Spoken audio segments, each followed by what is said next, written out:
All right, folks, you're live with Lonzo, the Godfather of the West Coast Hip Hop. We do this every Tuesday, me and my man Dusty. But today, we got a little help. And like I say every week, y'all, this is how we do it. This is how it's done. From the West Coast to the East Coast and everything in between, folks. From Eve after dark to concerts in the park. This is how we do it every Tuesday, me and Dusty, folks. If it ain't done like this, it ain't done right. Check it out, folks. Here we go. Here we go. Here we go. Dusty one.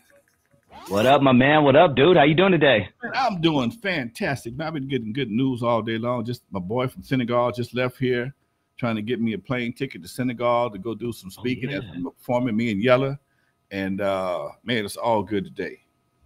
That's gonna be dope. That's gonna be real dope, man. Yeah, looking forward to today's show. I know we got a special surprise coming in halfway. You want to let everybody know what's coming on later on? You know what? We have a story of redemption coming up shortly, halfway through the show, folks. A young lady I met in Sacramento a couple of weeks ago, she booked me, clientele, and Yella to do an event. And sometimes you do an event on the strength and you're not sure of what you're going to get yourself into. But when you get there, you're like, damn, I wasn't thinking about it from this perspective at all. So as a new president of the Compton Entertainment Chamber of Commerce, I learned a few things about community redevelopment. I learned about a lot of stuff. So we're going to touch on that in a few minutes. But right now, we're going to do some hip-hop news right quick. Dusty, what you got? Yeah, let's jump right into it, man. This story just came out today. Oh, man, Blueface, baby. Blueface, one of our favorite rappers. Joking, obviously. But I don't know, have you seen the video of Blueface and his girl getting into it in Hollywood? No, I saw the link, but I was in a conversation. Didn't get a chance to click it. Yeah, this is not going to be a good look for Blueface, even though from a man's opinion, and I would love for you to check out the video after the show, but from a man's opinion, he was definitely doing everything he could to hose the situation down, to keep the situation. She kept coming at him, but eventually he ended up on top of her on the floor, bald fist. So this is obviously what the screenshots of everybody are going to be running with. But maybe we can give some grown-ass men enlightenment, Lonzo, because this isn't the first situation with Blueface and his girl. But talk to these guys, man, about hooking up with these crazy girls and not nipping stuff in the bud and sticking around too long. And, I mean, this is not a good look. The problem with crazy women is they got good things to offer men. In some cases, the crazier the woman, the better it is, okay? And brothers, sometimes it's hard, especially when you're young, it's hard to walk away from it when it's good, okay? Usually, you're going to get caught up at some point in time. You're going to get you a kid. You're going to get some problems. You might get you a case. But you'll go right back because next thing you know, they're going to say something that you want to hear, and your blood's going to leave your brain, go to your other head, and you can be right back where you were again. And that's just one of them freak of nature situations that we suffer from. But I tell cats, man, if you can maintain your cool, get out the room, leave the house, leave the vicinity any way possible, go outside where there's some other people so somebody can witness a situation, because you can find yourself doing hard time. I've talked to a couple of guys who've done hard time over a lie, okay? Over a bald-faced lie. He got caught doing something he wasn't supposed to be doing. She hurt for the time being, so she gonna hurt you back. She bang her head against the door, scratch her face, whatever the case may be. She could be trying to get away, trip and fall, and next thing you know, you in handcuffs. And all she got to do is say, yeah, he did, and there you go. So I had one of my partners, he told me, he said, man, him and this girl got into it. He ran out the house like a bitch. He just ran outside. Oh, no. He started hollering for the neighbors. Hey, look here. And the neighbors came out when the police showed up. Only thing kept him from getting handcuffs was the neighbor said, nah, he didn't hit her. Nah, he was outside. Okay. And they actually witnessed it in the window, looking out the window, looking at what's going on, and verified what he said. And that was the only reason why he didn't get a visit downtown and a case number. So sometimes folks, you know, I know I've been there, done that. Okay. When it get good, it's hard to leave, but you'd be surprised sometimes you got to go. Trust me, they got some better ones out there. They ain't as crazy. Yeah, yeah. And, you know, there's a little side to this as well, Lonzo, that maybe we could talk about. But there's a catch-22. You're in a rock and a hard place when you have someone in your life who you want to help in this situation. I knew someone in the past who was getting beat by her significant other, for lack of better words. I get involved. You know, I think I'm doing the right thing, getting involved. These motherfuckers end up staying together, getting married. Now I'm the bad guy. You know what I'm saying? Like, man, I went to a family member's aid one time, and me and my brother roll over there. We gonna put the fear of God in homeboy. Next thing I know, the first thing came out of our mouth was, "Don't hurt him, bro. Let's go. Grab your shit. Let's go." Because she'd be testifying against us. Oh no. But I have, on the other hand, come to the rescue or the aid of some females that you know, hey, you know, they appreciated it, and they were able to they went back, but they went back knowing that somebody got their back. And that makes a big difference too. Sometimes people take advantage of folks and ain't nobody got their back, you know. But you know, shit, it is what it is. Yeah. Man, don't ignore the signs of crazy. If you see crazy at the beginning, run as fast as you can, and definitely do not stick your penis inside of them without a condom. Please run as fast as you can. There's a Facebook meme say if her name has an A in it, she's crazy. If she has 2 A's, run. That's hilarious, yo. I love that. Hey, there it is right there. Hey, everybody's talking about Mystikal, Lonzo. Let's jump into it, man. Popular rapper Mystikal, one of the really greatest MCs to do it, to be honest. He ended up getting locked up for we can't say that. I have to stop there. We can't say that word or YouTube will destroy us. So we have to say R-A-P-E. He was accused of R-A-P-E. Again, he spent years in jail. Talk to me, man. You know what? I'm looking at on the chat room here. Somebody said they really wasn't in the Mystikal. That's Crypto Charles said he was never really in the Mystikal. I like Mystikal. Mystikal remind me of a hip hop James Brown. Okay, he didn't have a lot of words to say. His beats had them vamps, and it would just be funky. Danger. I'm not that Danger. Shake your ass. Yeah. I mean, come on, man. I love them songs, them 90s songs. That shit used to rock the shit out of the club and still does today, okay? But again, just because you're a good artist don't make you a good person. I'm not saying you're a bad guy, but he always finds himself in bad situations. Bad situations can follow you because of your bad situations. Again, if you've been accused of doing some things in the past, it's easier to be accused again, and it's much easier to end up in jail behind this shit. Okay, I remember the first time allegedly he and his manager, some girl that stole from him, supposed to, and they was gonna make her do some things to get the money back, and you can't do that. Better call your lawyer, take it to court, and do it the legal way, because you can't get your money out of somebody in goods and services and expect not to go to the penitentiary, because now you just put yourself in a negative situation, and you ain't gonna win. You just did what we told you not to do 5 minutes ago. Yep. You just did what we told you not to do, because when you start dealing with females and you start putting hands on folks and try to get people to do things that they ain't supposed to be doing, you're not gonna win. And from what I understand, kidnapping is one of those charges where, let's say you're arguing with the woman in the bathroom and you take her into the bedroom against her will. That's kidnapping. And kidnapping, like murder, don't have a statute of limitations. Kidnapping will follow you forever. You can run away. And she almost have to say, I was dancing in the room when he was dancing together, and I just sat there. Boy, look, you don't want a kidnapping case, dude. And it's one of those cases that you forget that you did it, okay? Just by forcing somebody to go from one space to another is technically, in the eyes of the law, kidnapping. We ain't talking about no ransom, throwing nobody in the trunk of the car with duct tape on or handcuff. We talking about, hey baby, get your ass in the room and sit down, and you grab him by the arm. That's a kidnap. Mark says, ask Rick James.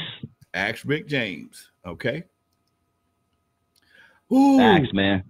Yeah, please hit that like button, hit that subscribe button. We have a dope show tonight. We're going to talk a little hip hop and stuff like that before our special guest joins us in about 15 minutes or so. So make sure you guys stick around.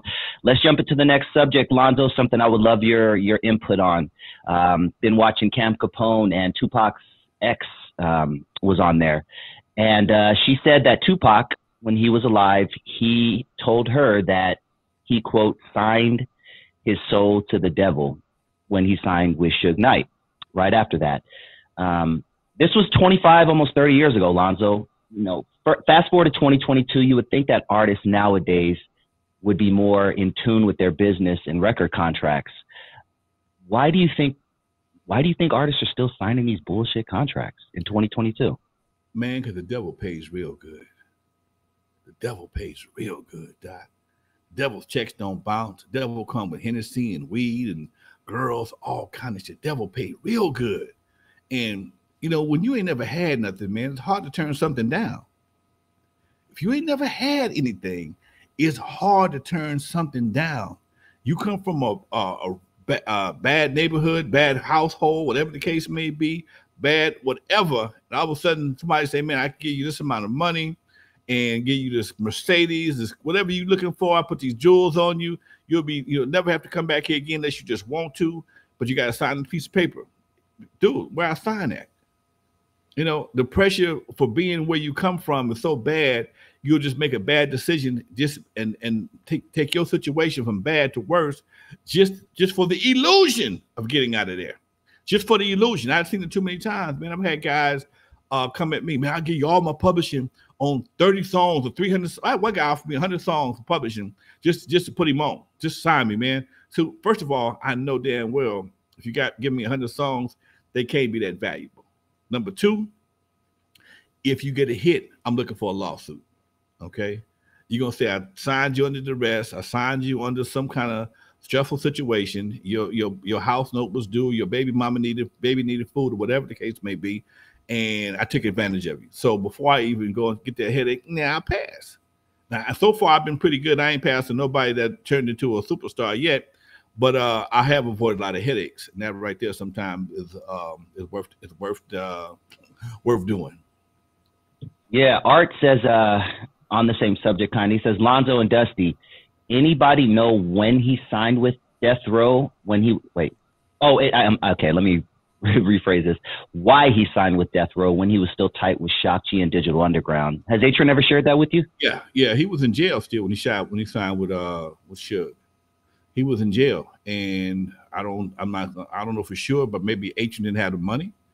He had $1 million. He was out on bond. He was out on a bond when he died. Interscope put up $1 million to get Tupac out of jail on a bond, and I think Suge went in first with the. I don't want to tell the whole story because Atron did tell me the story, but being a nice guy got him signed to Suge. I'm gonna put it like that. Suge went in there first and got him signed. Got him out, and that was desperation because rumor has it he was not having a good time in jail at all. Rumor has it jail was not good for him at all.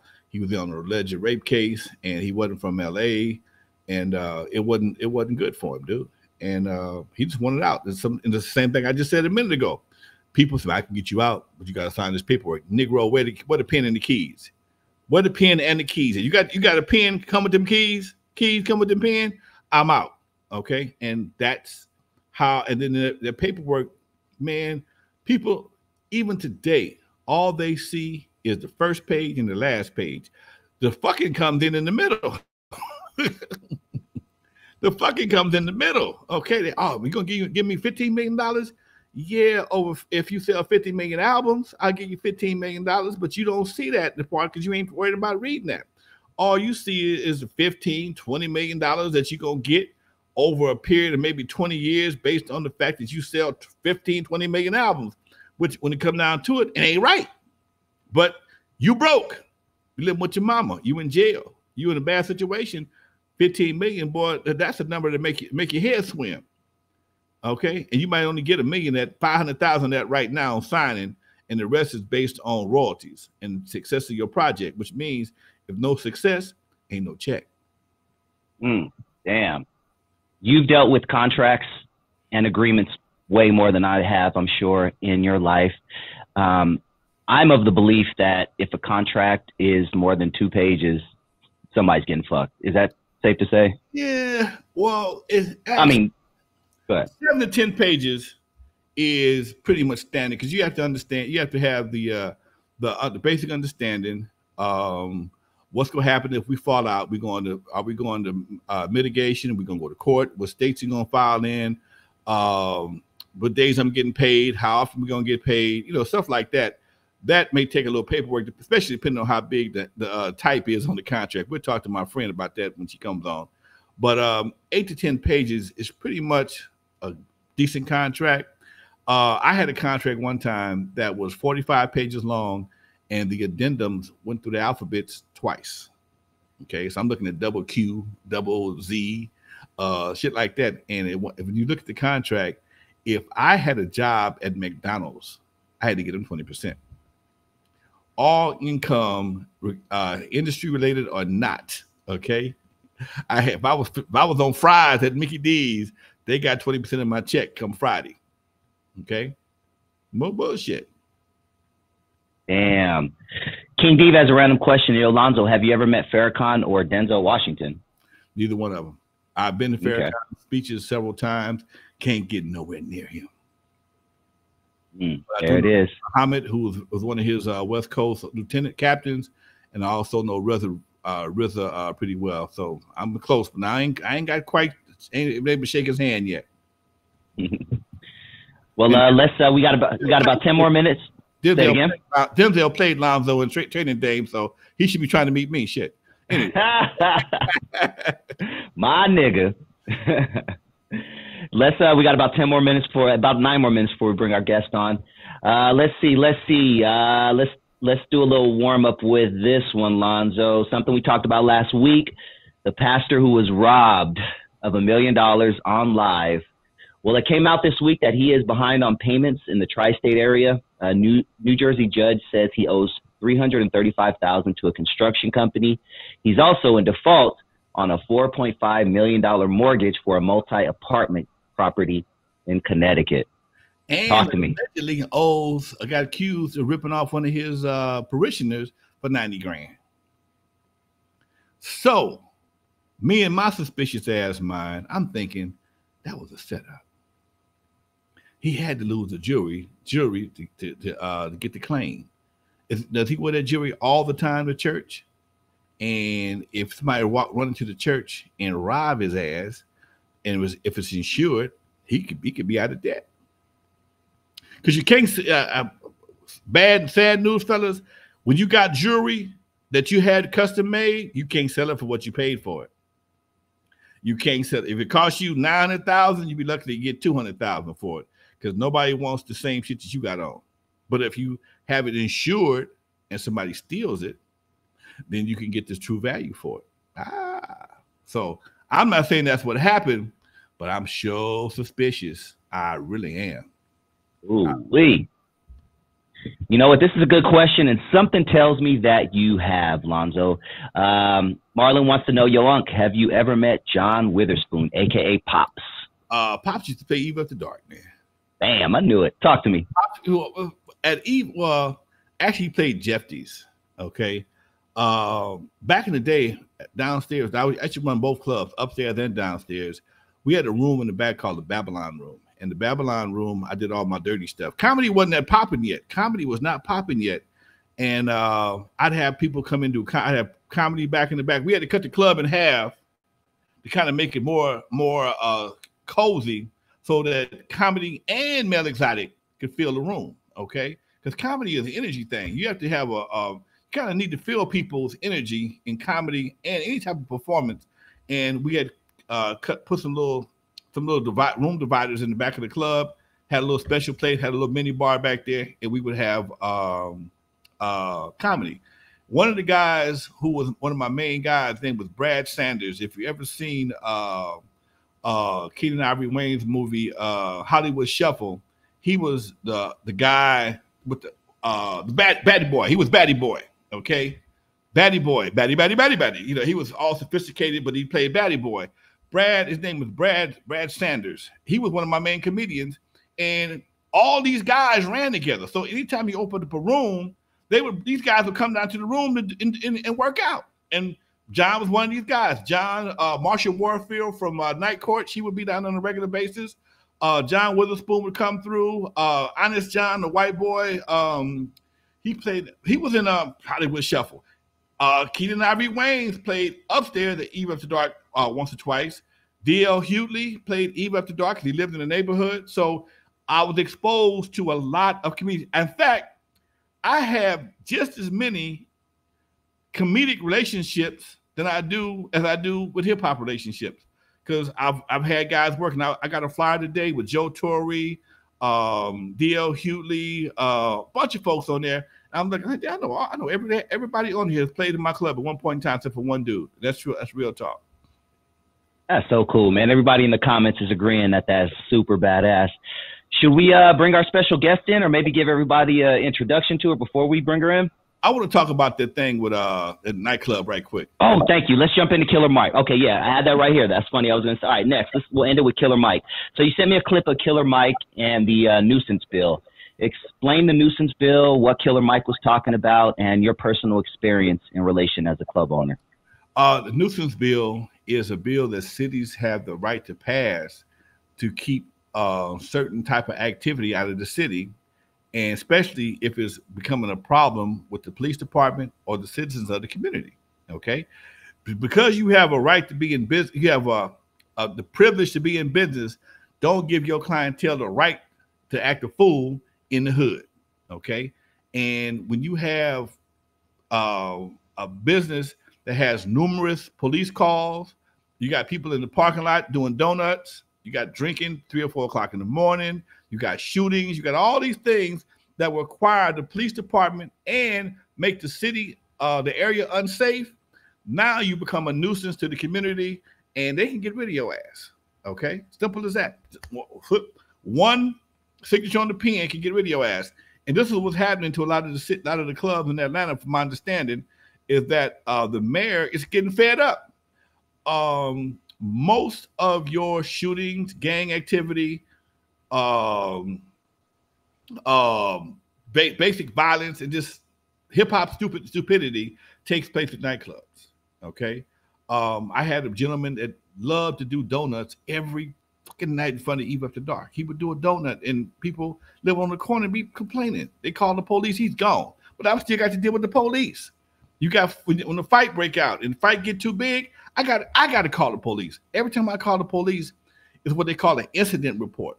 When you get an incident report, you get too many incident reports. At some point in time, that stuff goes to the city council. City council can pull your conditional use permit, because what every business has a large capacity business has what they call a conditional use permit, which means under these conditions you can operate.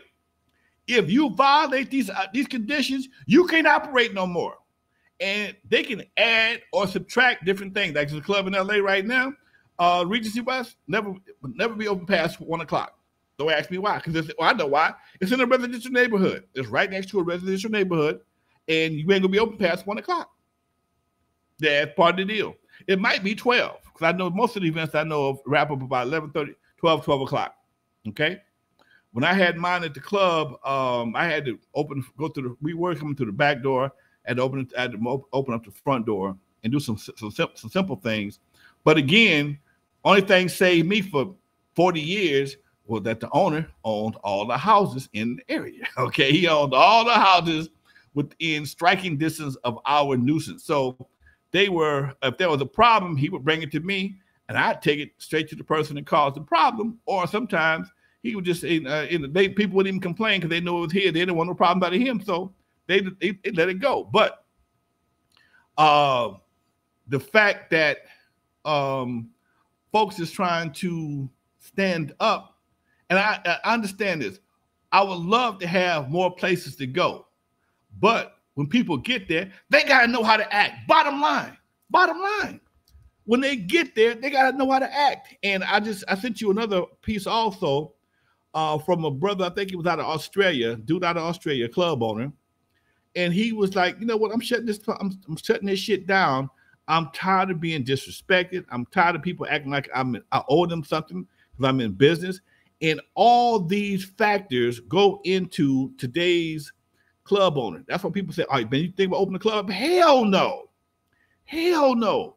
This new generation don't know how to act. They think you owe them something. They want to come in. They want to act a fool. They want to bang on you. Dude, I'm too old to get banged on. I don't want to go to jail behind shooting no fool. I don't want to go to the hospital behind getting shot. So no. And this is the situation that we've allowed ourselves to come into. And basically, it's everything that we're dealing with is our fault. And not to deal with that first is bullshit. Not to deal with the fact that the clientele is the problem. It's not the club owner. It's not the club. The club is 4 walls and a roof. It's the people that come there that don't know how to act. They get a little alcohol in them. They want to start acting a fool, shooting and fighting. You can't do that. If you really care about the venue, change your attitude toward the venue. Change your attitude toward business. Okay. When I had one of my other clubs, I was so glad to leave it. It was ridiculous. But somebody got killed before I had a chance to leave it. And guess what? I never saw the person get shot. I knew the person that did the shooting or the person that got shot. But that don't mean shit. I'm the one with the lawsuit. Hell no. I'm the one that had to file bankruptcy. I'm the one that had to sit up in court and listen to people cry and testify that, that I'm supposed to do something wrong because I didn't do nothing wrong. I don't even know this dude. But that's how the game goes. Somebody died in your parking lot, it's your fault. You're going to write a check. Okay? It ain't the fact that he was, the kid was, the brother was whatever, the guy who shot him was a gangbanger trying to make a name for himself. They don't care about none of that, right? They don't care about that hood bullshit. They don't care nothing about that. Somebody died on your lot, give us a check. Bottom line. And this is what people fail to realize. If anybody check, I'm in a documentary called United Skates. In the United States, most of the nightclubs are being shut down because people don't know how to act. Guys that don't even skate come to the parking lot, and it's caused problems for those who do. Trying to see who's in the hood, who's out of their hood. Cats just want to come across town and skate because skating rings are limited. But on the way to your car, you're getting sweated by some asshole who ain't got nothing else to do, who can't hardly walk, not long skate. But the owner is responsible because if he wasn't open, this shit wouldn't be happening. So they turned different skate rings into Home Depots or Walmarts because the skate ring is usually about 100,000 square feet. Make a hell of a lot of makes a nice Walmart. Makes a real nice Home Depot. And here's last but not least, when it comes down to the taxable income or the tax base for the city, they make much more money off of a Home Depot than they do a skating ring. Skating ring only open so many hours a day. Only so many people are going to be skating so many days a week. And Home Depot, they buy shit from 6 o'clock in the morning to 10 o'clock in the morning. Ask me how I know. And they got a whole lot more screws to sell, and y'all got wheels to roll. Let's go to our guest. Man, there it is, dude. Yeah, give her a nice intro, Lonzo. Right, folks. I was in Sacramento a couple of weeks ago, and I met this lady. She only got one dimple. That was the first thing I noticed. But when I met her in person, we had several Zoom calls. Her whole thing was civil rights, and I was trying to understand why. And then once I met her, and on the ride from the airport, I realized she started telling me her story. And I'm gonna let her tell you her story, but her story was one of injustice and redemption. And I'm gonna bring her on the show right now. Her name is Liz Kim. How you doing there, Liz? I'm good. How are you? Thanks you for never having did find another dimple, did you? Nope. Liz, you told me an interesting story on the way to the venue from the airport, how you got caught with some weed and it turned your life around, but it also turned you around. Tell us that story, will you please? Yeah. So, I had other dreams, other goals in life. I was actually in art school studying to be a film director. And at the age of 19, I was unfortunately pulled over by law enforcement and had less than an eighth of weed. But because I had a scale with no priors, I was convicted of intent to sell felony. Changed my whole life. I did not know my rights. I was also someone who had left home and emancipated at the age of 16. So I was on my own without real guidance. And so unfortunately, I took the charge. I had to plead. I fought it in court, trying to find a lawyer. I had several public defenders. You know, everybody, if you've been through the system, you know what that feels like and what that's like. And without knowing your rights and not having any legal background, you end up taking the charge because you're just tired of going to court every month and being threatened with the maximum sentence, which is a 3-year prison stint. So at 19, what are you going to do? So I took the conviction, was charged and convicted and served. I was sentenced to 1 year in county jail, served 9 months of that time. And then I served another a year out of custody in an out of custody program, and vowed that I would go to law school and learn my rights, because it just wasn't fair that I took a felony at such a young age with no priors. I knew I was getting screwed, so I didn't appreciate that. And then what I learned during that time was it wasn't just me, it was a lot of people who were done an injustice, not knowing their rights. And so it changed my whole trajectory.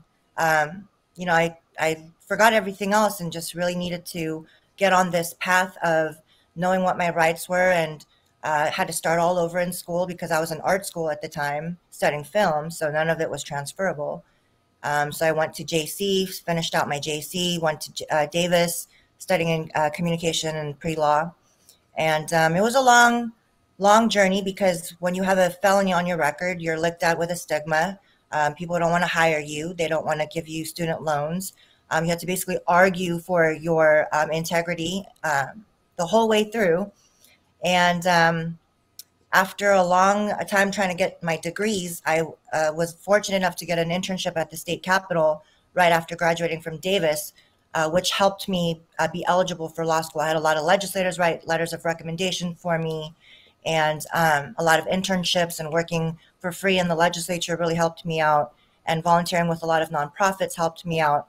But it was really for that mission of helping other people like me, not just me, but other people in the community. And then I learned about this whole mass incarceration issue, where, you know, it's an exception to slavery since the 13th Amendment, you know, happened, and they get free labor out of it, you know? So it's not just because they don't like me, it's because they make money off forcing us into prisons.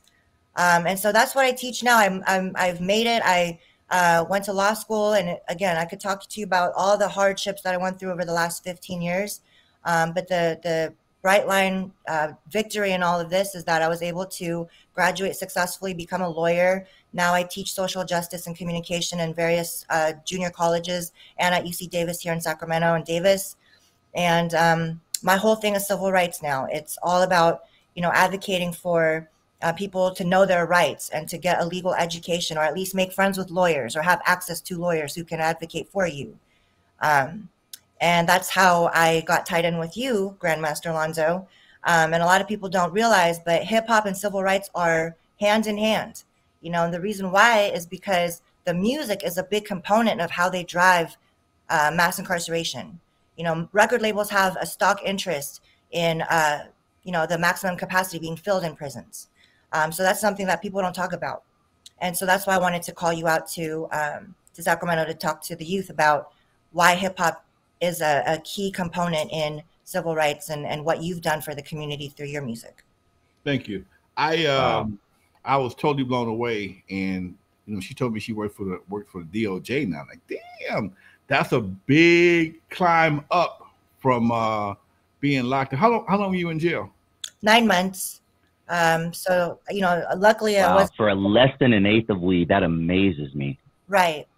At 19. And wow. And I'm not the worst case. There's people who do life sentences for drug offenses, you know? Yeah.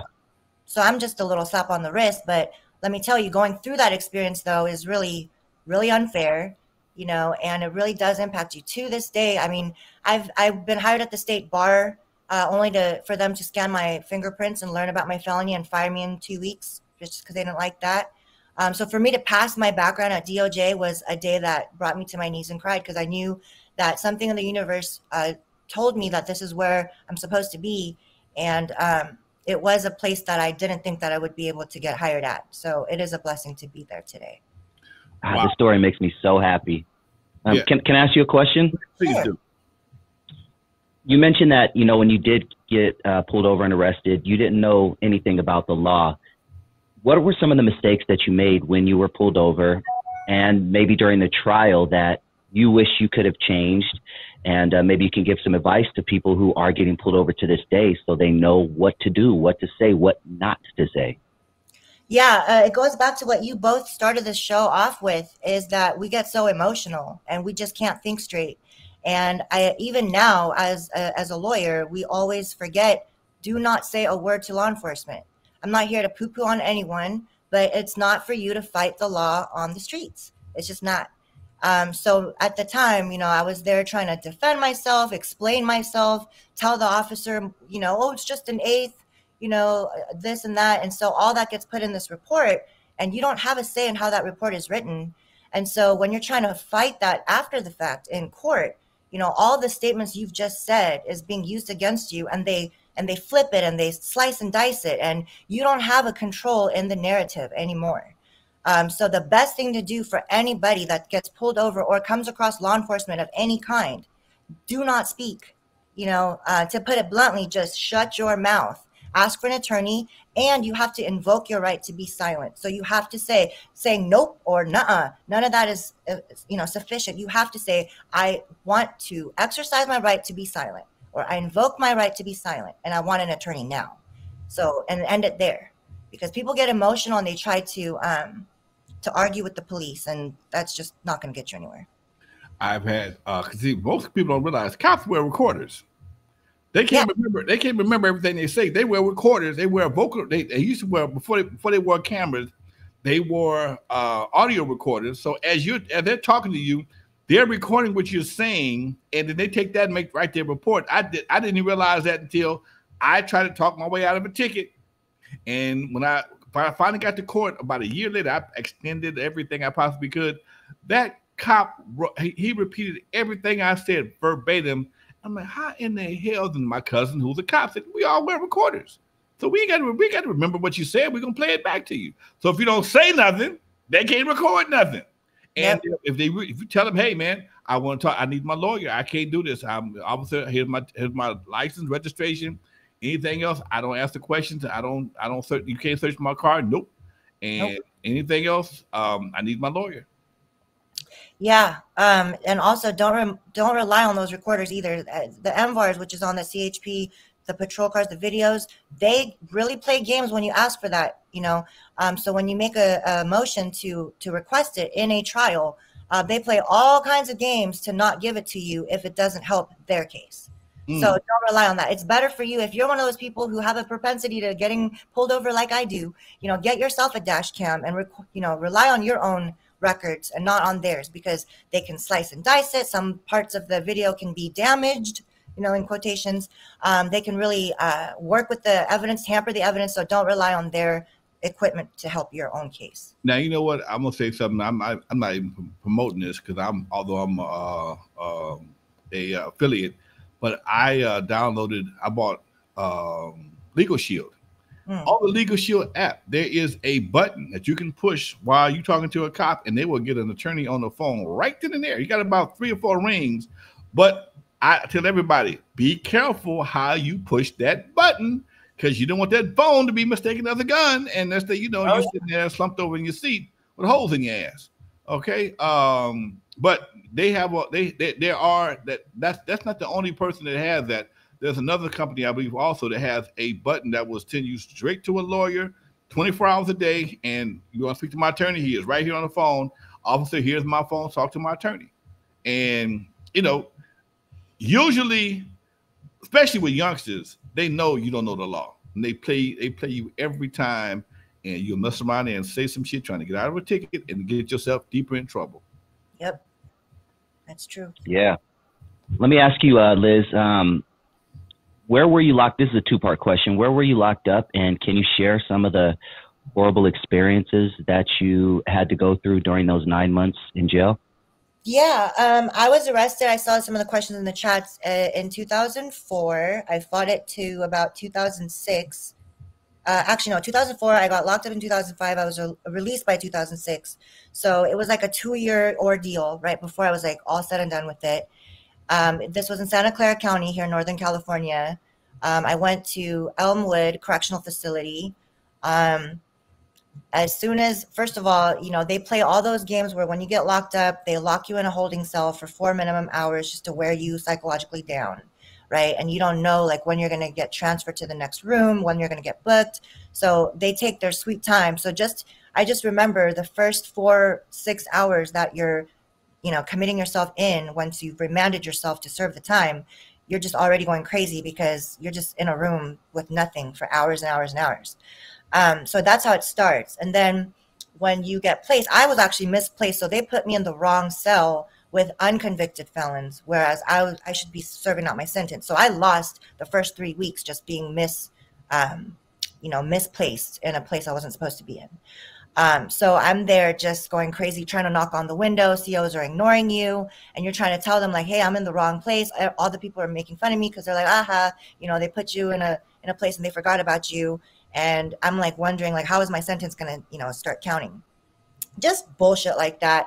And then of course, every time I have someone visiting to bring me contacts because I wear glasses, you know, they make you go into a holding cell. They do the whole cavity search. They make you bend over, cough, you know, they pat you and all that stuff. So just real degrading. And I always say like, you doing time enough is punishment enough. They don't have to treat you like an animal. And they really do that. I mean, they put you in lockdown, solitary confinement if you're non-compliant. Of course, I tried my best to be compliant, so I'm not going to say that I was trying to be tough getting in fights or anything like that, but just the sheer degradation of, you know, being searched in that manner. And then, you know, then once I finally got placed into the right cell, I did a program. It was a paramilitary program because they promised me that I would get out earlier if I did this military boot camp type program in custody. Well, I didn't get out in time. They lied about that. So everything they tell you is not something you can count on. They'll tell you all these things and just miss filing your paperwork. So I actually spent 3 more months than I was supposed to. And what are you going to do about that, right? Sue, you know, the state because you were, you know, misclassified. None of that matters. So you're at their goodwill, and if they like you, they'll care about filing the stuff, that kind of thing. And then breakfast is served at like 2:50 a.m. You know, if you miss that, you don't get breakfast. No cold water, no nothing. It's all like, you know, just frozen foods. Fights break out. Sometimes they ignore it, so they just let it kind of play out until everyone's done getting beat up, and then they come back and then they write people up, roll people up, that kind of thing. So. Not a nice man. Not a nice place, yeah. Well, you know what? I'm trying to figure out why so many people can't wait to get there. I just don't understand that. Especially in hip hop. It's like, you know, they just can't. Oh my God, what's about Kodak Black? He got caught again with some dumb shit, and he just got out recently. And I'm like, damn, dude, you go right back again? And I think at some point in time, the stigma and the what I'm looking for, the stigma and the negative after effects have gone away. In fact, if you do enough time, you can get a reality show. Okay. Oh yeah. That's more important than being on the streets and making your money, because you're gonna, you know, like the Brat, when she came out, she did a reality. She's been balling ever since she got out of jail.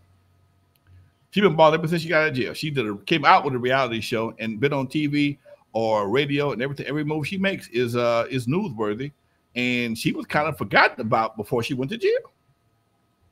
Yeah. It's Hey, Liz. Yeah. Let me ask you a question, because I had the opportunity to interview a lot of ex-prisoners on my show, Dusty Vision TV. And one common theme that I've heard, and something that you mentioned earlier, is that prison is modern day slavery. Can you give us a few examples of how prison is modern day slavery? Yeah, so everyone thinks, oh, we're just going to serve our time, and it's, you know, for deterrence of crime and all that, blah, blah. No. So I now work for DOJ, which is a state agency, and I've worked at a different state agency prior to DOJ. I worked at Department of Insurance for 8 years in the Capitol.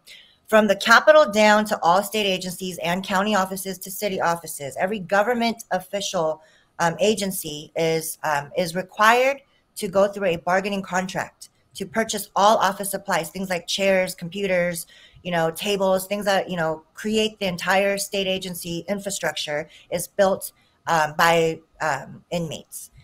Inmates are working at less than $2 per hour. It's forced labor. They don't have a choice. They're told to do this. And so why on earth would they try to fix a mass incarceration problem when they are producing all of the state, office supplies that they need for state agencies by inmates at cheap labor? So that's one example. Firefighters, they're forced to fight fires at, again, less than $2 an hour. They don't have a choice. It's not like, oh yeah, I want to volunteer to do that because I care about the honor of fighting fires. California has some of the worst fires every single year in the whole country, and inmates are sent out front line to fight those fires at less than $2 an hour. Another example of modern day slavery. We just had a Senate bill that was introduced last month to get rid of this exception of involuntary servitude in our California Constitution. Senators voted that down. We lost by 2 votes because they know the fiscal impact this is going to have if we get rid of that clause in our California Constitution of getting rid of involuntary servitude as an exception to slavery. That's where we're at. Do we know the 2 assholes that didn't vote for it? I'll get you the names, Lonzo, because it's the Republicans, and it's public record. So, but here we go now, and this is one of the things that I have to stress. And I feel like an old man trying to get some folks to learn some shit, and that's some hard shit to do. That's why I'm bringing you on, somebody that's been through the. I've been to jail a long time ago. Ain't trying to go back to one of those new stories, but it's important that you vote. People, your vote don't count. Bullshit.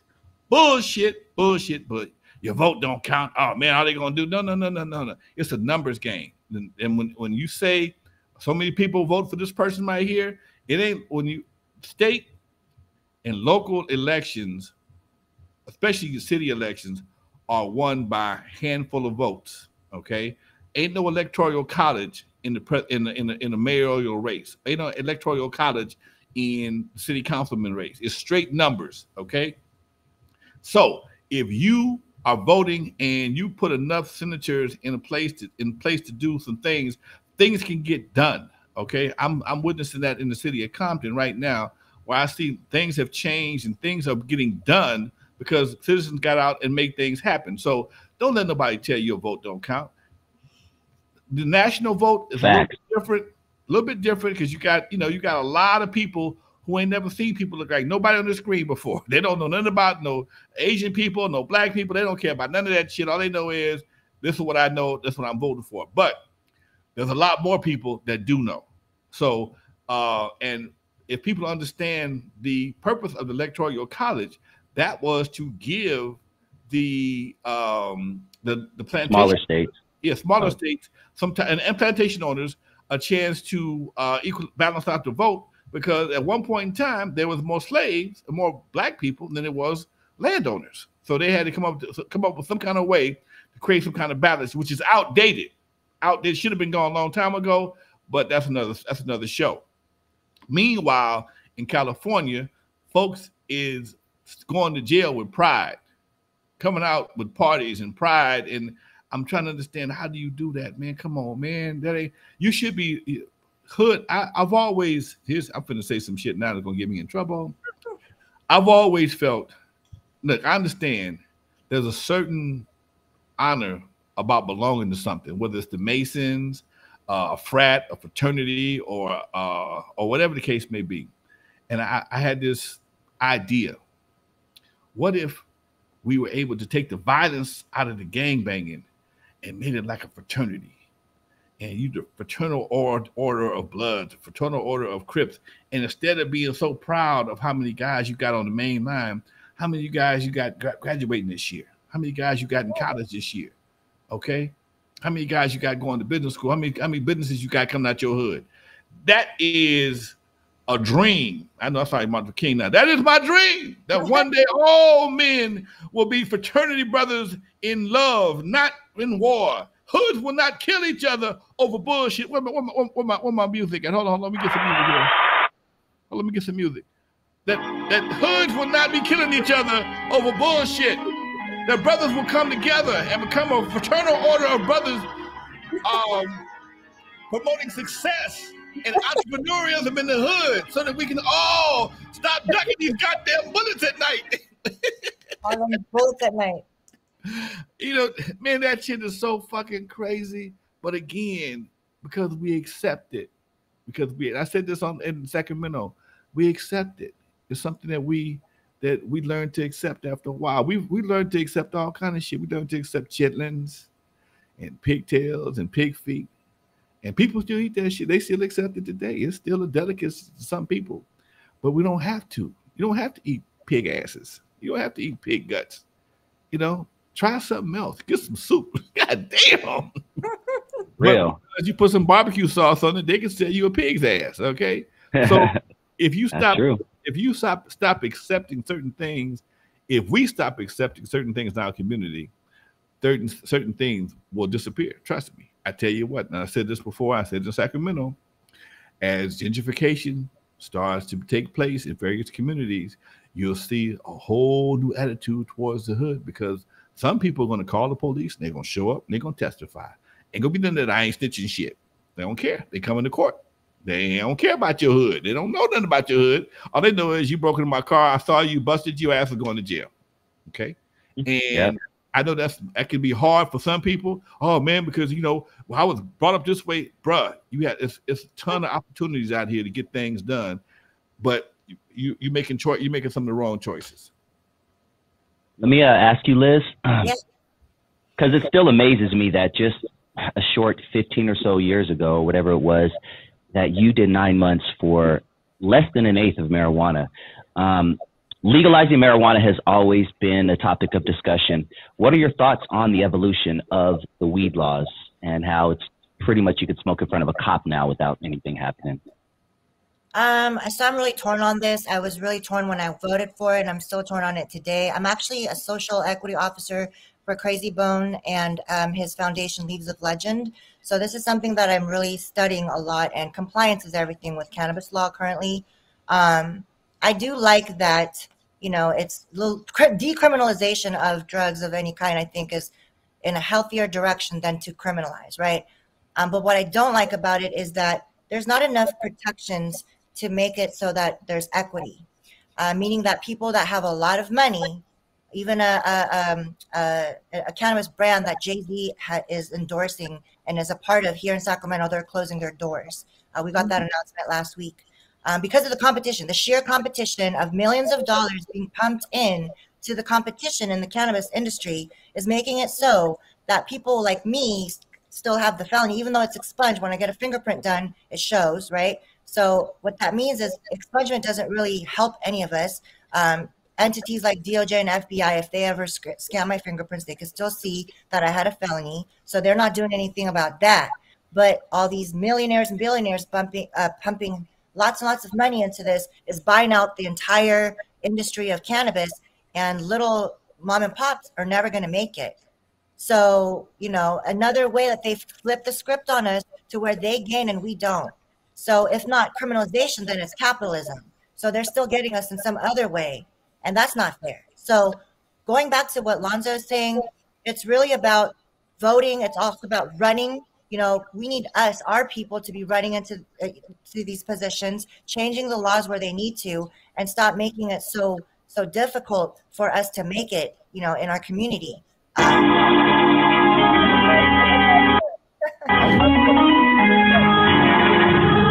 I just want to add quickly, our taxpayer dollars pay for everything, right? An inmate, it costs $60,000 to house an inmate a year. A Harvard education only costs $40,000 a year. So just think about that. So all we have to do is have people like us three here and the lovely people in the chat rooms to run for office, change a couple of laws so that if you get locked up, you get a Harvard education. If you're going to be spending $60,000 on an inmate, you might as well give them a Harvard degree, right? So just an idea like that, if we ran with that, we can make some change. You know, I work with a lot of reentry groups, and that's why we click when you pick me up in the airport. We click. I work with a lot of reentry groups, and I hear a lot of stories about brothers. You know, first of all, I promote programs that work with felons coming out of jail. Mm-hmm. And I it's amazing to me how many programs they have when you get out of jail. My question is, can we bypass the jail part and help a brother out? Can we bypass the handcuffs and the felony and just give a brother a hand? Why? Because everybody don't learn the same way. Everybody don't have the same opportunities. I understand that. And sometimes brothers try some shit they know damn well they ain't gonna be good at. But it right now it seems like it's just something to try. It's another experience. But when you come through that experience because you got a felony or you've been in jail, I remember hearing a commercial on KGLH, a local radio station. If you've had a felony or been in jail, even for one day, or even in the what you call it, child protective custody, we have a special program for you. Okay, like, goddamn, why you gotta have bad luck like that to get some good luck? It's like your mama and daddy had to be on some drugs or something, or you had to get snatched from your family for whatever, even for a day, to get some benefits. And I don't see a whole lot of programs that benefit you. I mean, like I said, when I'm doing these big, I mean, we got these big rooms full of different vendors, and if you are a felon, you can get free housing, you can get free college, you can get a computer, you can get bus tokens, you can get food tokens, you get all kinds of stuff. We'll get you there, we'll dress you. We can do everything but stick a USB drive up your ass and download the information. Only thing we can't do, okay? You got to show up. But then you got guys that telling you, oh man, I can't go to Compton College because the bus got to ride through so and so hood, and I don't know who's gonna be on the bus. Come on, man. Can we give ourselves a pass on the bus just so we can get an education? Can we give ourselves? I mean, and here again, imagine if some white boys was on the bus telling brothers they couldn't go to Compton College. Oh, we'd be picketing, we'd be uproar, we'd be going crazy over that. Yep. Imagine some white boys on the bus line telling brothers, oh man, y'all can't go to Compton College, man, because y'all gonna get smart and y'all ain't gonna do this banging shit no more. I'm like, dude, do you know how asinine that sounds? But man, I want to get killed. I don't want to see you get killed, man. But that's why we have to do something to try and curtail the attitude and the mindset of the brothers out in the street. So that, man, can a kid get a pass go to get an education? Can a kid get an educational pass? Used to be a time you can get that. Right. If you was a backpack kid or a ball player kid or carrying the baseball bat, all right, he ain't with it. Let him go. Okay, he ain't with this. Let him go. But nowadays, everybody's up for grabs, and that's the part I think is really sad, and it's really sad. Oh man, Liz, you are so awesome. Your story of redemption and comeback is one that I hope changes some lives. The chat seems to really have enjoyed your story. Would you share with us where everyone can find you if you would like to do that in case they need or want your services or anything like that? Yeah, my website is Organized Voices. That's my nonprofit. I also have a podcast there, powered by Chuck D. I can be found on Instagram at Still Busy Lizzie, just the way that it sounds, Still Busy Lizzie. And that's really where I'm at. I'm also on Instagram for Organized Voices, just the way it sounds. You can find information on Know Your Rights trainings, our upcoming shows. They're all related to hip hop and civil rights. We talk about prevention of gun and gang violence, and of course, how to sue the police, how to sue the government, and many other topics like that. So if you want to keep in touch, you can find me in those places. So folks, look here. Y'all very but I do all kind of stories, but every once in a while, somebody I just meet in passing, I needed her to share this story with y'all today. Now, my boy on STEM Radio says he wants to. He was doing his laundry, didn't catch the whole thing. If you did not catch this whole story, it's going to be on my my YouTube channel. But also, if you download my app, it'll be up in about 45 minutes on my app, the Compton Entertainment Chamber of Commerce app, available on iTunes, iPhone and Android. I got an app now, folks. It's for my new business, the Compton Entertainment Chamber of Commerce. That's what I'm about these days. I still do Lyrical Revolution. I'm still the godfather of West Coast hip hop, but I see a bigger opportunity being the president of the Compton Entertainment Chamber of Commerce. That's why I have an app to support that. And all my videos that I do with people of Compton, and ones I do with Dusty, and the ones I do with Dre will be on that app. So you ain't got to go looking for them. They'll be right there, and I upload them as soon as we get through. And also we on Spreaker and Spreaker, iTunes, we everywhere. It's just a matter of how you want to find me. So Liz, thank you, darling. I appreciate you. I got nothing but respect for you and your fight. And I like to see somebody when they have a fight and they win. Okay. Right. I like to see somebody when they win. Okay. And you know, some everybody, I'm gonna give Liz a little something right quick. Where's my good stuff at? No marijuana, please. She's already been in trouble for that. You know what? No marijuana. No marijuana, but yes, it's all good. I'm glad to see you a winner. And that's what I try to teach people. Man, just because you get kicked in the ass don't mean you got to stop fighting, okay? She got kicked in the ass. They stole one of her dimples, and she's still fighting. That's our inside joke, folks. Can you give out your podcast name one more time, please? I want to check it out, and there's some people that might want to. Yeah, organizedvoices.com, www.organizedvoices.com. I'm also on YouTube. I was on Spotify, but we're launching. We shut it down for season 2. We're launching in the next month, so stay tuned. You can find me on Instagram at Organized Voices and Still Busy Lizzie. So thank you so much. We're going to be in touch for sure. I would love to have you on my program as well. Thank you so much. Please do. I'm looking to bring Gary Ballin next week, man. Jerry Heller's cousin to the show. I'll be bringing more guests in the show, folks. I know me and Dusty kick it real good, but sometimes you got to hear somebody else's stories. This was a good breaking of monotony. I like this. Thank you. Liz, thank you, darling. Thank Dusty, you. much love to you. I will see everybody in the near future. And like I say all the time, folks, this is Lonzo, the Godfather of West Coast hip hop. If I can't drop no game, I don't want to drop nothing. Anyway, folks, I'm out of here till next week. Thank you for watching. Please, y'all, download the app, Compton Entertainment Chamber of Commerce on iPhone and Android. And I'm out of here till next week. Much love to my guests and my co-hosts, Dusty Vision and Liz Kim. Peace.